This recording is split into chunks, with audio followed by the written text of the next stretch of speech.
ജോണിയെ കാണാനില്ലല്ലോ. അവൻ ഇവിടെയാണല്ലോ വരാമെന്ന് പറഞ്ഞിരുന്നത്. അയ്യോ, നേരം ഒത്തിരി വൈകിയെന്ന് തോന്നുന്നു. ടോണി എന്നെ നോക്കി അവിടെ നിൽക്കുന്നുണ്ടാവും. ആ, ജോണി അതാ വരുന്നുണ്ടല്ലോ. ടോമി, സോറിടാ, ഞാൻ ഒരല്പം വൈകി പോയി. അത് സാരമില്ലടാ. നീ എന്തിനാണ് എന്നെ വരാൻ പറഞ്ഞത്? നീ ഓർക്കുന്നില്ലേ, ഇന്നല്ലേ നമ്മൾ സാറയുടെ വീട്ടിലേക്ക് പോകാമെന്ന് പറഞ്ഞിരുന്നത്? ഓ, എനിക്ക് ഇപ്പോഴാ ഓർമ്മ വന്നത്. ഇന്നാണല്ലേ അവളുടെ ചേച്ചി നമുക്ക് കഥ പറഞ്ഞു തരാമെന്ന് പറഞ്ഞിരുന്നത്. അതെ അതെ, നമുക്ക് വേഗം പോകാം. ഓക്കേ, നമുക്ക് പോകാം. ഒത്തിരി നേരമായല്ലോ ഞാൻ നോക്കുന്നു. ടോമിയും ജോണിയും ഇതുവരെ വന്നില്ലല്ലോ. ഞാൻ പുറത്തേക്ക് ഇറങ്ങി ഒന്ന് നിൽക്കാം. ഇവിടെ നിന്നാലോ? അവരിപ്പോ എത്തുമായിരിക്കും. അവരെത്തിയല്ലോ. സാറാ, ഞങ്ങൾ എത്തി. നിമ്മി ചേച്ചി, ഇതാ അവരെത്തി കേട്ടോ. നിമ്മി ചേച്ചി, ഞങ്ങൾ എത്തിയിട്ടുണ്ട്. ചേച്ചി, എന്ത് കഥയാണ് നമുക്കിന്ന് പറഞ്ഞു തരുന്നത്? ഞങ്ങൾ വളരെ ആകാംക്ഷയോടെ ഇരിക്കുകയാണ്. ഞാൻ വിചാരിക്കുന്നു ഇന്ന് നമുക്കൊരു വിശുദ്ധനെ കുറിച്ച് പഠിച്ചാലോ? അത് നല്ല രസമായിരിക്കും. അതെ അതെ, അത് കൊള്ളാമായിരിക്കും അല്ലേടാ? അതെ അതെ ചേച്ചി, നമുക്ക് തുടങ്ങാം. ഓക്കെ, എന്നാ വരൂ. ചേച്ചി, എന്നാ നമുക്ക് പുറത്തോട്ട് പോയിരിക്കാം. അതെ അതെ, അത് നല്ലൊരു ഐഡിയ ആണല്ലോ. നമുക്ക് അങ്ങനെ ചെയ്യാം. നമുക്കപ്പോ തുടങ്ങിയാലോ? ഏത് കഥയാ ചേച്ചി നമുക്കിന്ന് പറഞ്ഞു തരുന്നത്? കൂട്ടുകാരെ, ഇന്ന് ചേച്ചി നിങ്ങൾക്ക് ഒരു വിശുദ്ധനെ കുറിച്ചാണ് പറഞ്ഞു തരാൻ ആഗ്രഹിക്കുന്നത്. ഒരു കഥയല്ല കേട്ടോ.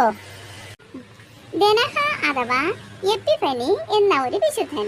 അദ്ദേഹത്തിന്റെ തിരുനാൾ ജനുവരി 6-നാണ് നമ്മൾ ആഘോഷിക്കുന്നത്. ദനഹ എന്ന സുറിയാനി വാക്കിന്റെ അർത്ഥം ഉദയം, പ്രത്യക്ഷവൽക്കരണം, ആവിഷ്കാരം, വെളിപ്പെടുത്തൽ എന്നെല്ലാമാണ്. ഗ്രീക്ക് മൂലത്തിൽ നിന്നുള്ള ഇംഗ്ലീഷ് വാക്കാണ് എപ്പിഫനി. ഉദയം, പ്രത്യക്ഷവൽക്കരണം മുതലായ അർത്ഥത്തിലാണ് ഇതും ഉപയോഗിക്കപ്പെടുന്നത്. ജോർദാൻ നദിയിൽ ഈശോ മാമോദിസ സ്വീകരിച്ചപ്പോൾ ആരംഭിച്ച അവിടുത്തെ പ്രത്യക്ഷവൽക്കരണമാണ് ദനഹായിൽ അനുസ്മരിക്കപ്പെടുന്നത്. ഈശോ അവിടെ സ്വയം ലോകത്തിന് വെളിപ്പെടുത്തുന്നു. പിതാവും പുത്രനും പരിശുദ്ധാത്മാവും അത് സാക്ഷ്യപ്പെടുത്തുകയും ചെയ്യുന്നു. ഇവൻ എൻ്റെ പ്രിയപുത്രനാണ്, ഇവനിൽ ഞാൻ പ്രസാദിച്ചിരിക്കുന്നു എന്ന വിശുദ്ധ മത്തായി എഴുതിയ സുവിശേഷത്തിലെ വചനമാണ് അവിടെ മുഴങ്ങിക്കേട്ടത്. പരിശുദ്ധാത്മാവ് പ്രാവിന്റെ രൂപത്തിൽ ഈശോയുടെ മേൽ ഇറങ്ങി വന്നു. ജനുവരി 6-ന് ആഘോഷിക്കപ്പെടുന്ന ഈ തിരുനാൾ കേരളത്തിന്റെ വടക്കൻ ഭാഗത്ത് പല സ്ഥലങ്ങളിലും പിണ്ടികുത്തി തിരുനാളെന്നും തെക്കൻ ഭാഗങ്ങളിൽ രാക്കുളി തിരുനാളെന്നും അറിയപ്പെടുന്നു. അന്ന് ലോകത്തിന്റെ പ്രകാശമായ ഈശോയെ ബഹുമാനിക്കാനും പുകഴ്ത്താനും വലിയ വാഴപ്പിണ്ടിയിൽ പന്തങ്ങൾ കുത്തിവെക്കുന്നു. കത്തി നിൽക്കുന്ന ഈ ചിരാതുകൾക്ക് ചുറ്റും പ്രദക്ഷിണം വച്ചുകൊണ്ട് വിശ്വാസികൾ എൽപ്പയ്യ എന്ന് ആർത്ത് വിളിക്കുന്നു. അതിന്റെ അർത്ഥം ദൈവം പ്രകാശമാകുന്നു എന്നാണ്. ഈ ആചാരത്തിൽ നിന്നാണ് പിണ്ടികുത്തി തിരുനാളിന്റെ ഉത്ഭവം. തെക്കൻ കേരളത്തിൽ ഈശോ ജോർദാൻ നദിയിൽ മുങ്ങി സ്നാനം സ്വീകരിച്ചതിന്റെ ഓർമ്മയ്ക്കായി പൂർവികരായ ക്രിസ്ത്യാനികൾ ദനഹായ്ക്ക് തലേ ദിവസം രാത്രിയിൽ അടുത്തുള്ള പുഴയിലോ കുളത്തിലോ ഇറങ്ങി ആചാര കുളി നടത്തിയിരുന്നു. ആ കുളിയിൽ നിന്നാണ് രാക്കുളി തിരുനാൾ എന്ന് ദനഹായ്ക്ക് പേര് കിട്ടിയത്.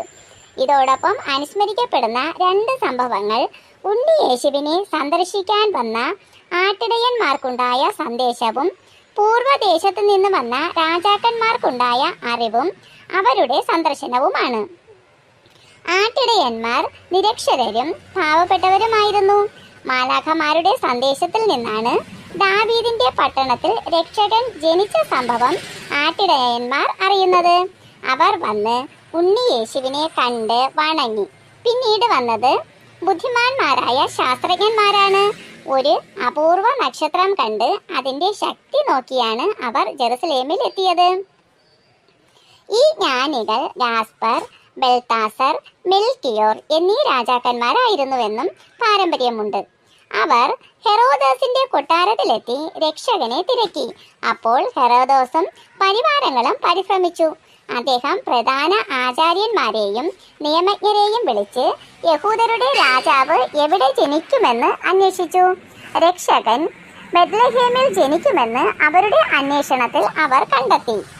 രക്ഷകനെ കണ്ട് തിരിച്ചു വന്ന് വിശേഷങ്ങൾ അറിയിക്കണമെന്ന നിർദ്ദേശത്തോടെ രാജാക്കന്മാരെ ഹെറോദോസ് യാത്രയാക്കി.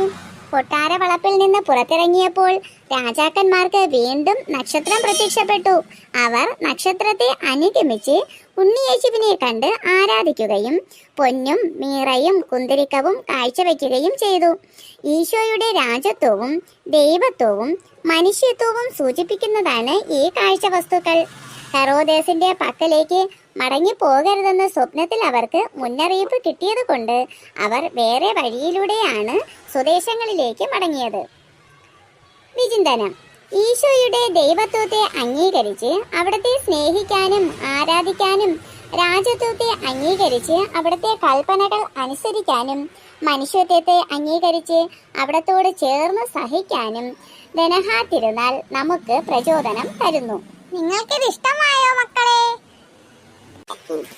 ആ ചേച്ചി, അതിമനോഹരമായിരിക്കുന്ന ഈ കഥ കേൾക്കാൻ നമുക്ക് വളരെയധികം ഇഷ്ടപ്പെട്ടു കേട്ടോ. പ്രത്യേകിച്ച് 2 തിരുനാളുകളെ കുറിച്ച് പറയുന്നില്ലേ, പിണ്ടികുത്തി തിരുനാളെന്നും രാക്കുളി തിരുനാളെന്നും. ഇതൊക്കെ കേട്ടിട്ടുണ്ടായിരുന്നെങ്കിൽ അതിനെ കുറിച്ച് ഒന്നും അറിയില്ലായിരുന്നു. ഞങ്ങൾക്ക് ഇതെല്ലാം മനസ്സിലായല്ലോ, നന്നായിട്ടുണ്ട്. ഇനിയും നമ്മൾ വരും കേട്ടോ. എല്ലാ ദിവസവും ചേച്ചി നമുക്ക് ഓരോ വിശുദ്ധന്മാരെ കുറിച്ച് പറഞ്ഞു തരുമല്ലോ അല്ലേ? ചേച്ചി, ഞങ്ങൾ വേറെയും കൂട്ടുകാരെ കൊണ്ടുവരും കേട്ടോ. അവരെയും കൂടെ ഉൾപ്പെടുത്തി പറഞ്ഞു കൊടുക്കുമല്ലോ. അതിനെന്താ കൂട്ടുകാരെ, എനിക്ക് വളരെ സന്തോഷമുള്ള കാര്യമല്ലേ. നമ്മുടെ ഈശോയെ കുറിച്ച് പറയുന്നതാണ് എനിക്ക് ഏറ്റവും ഇഷ്ടം.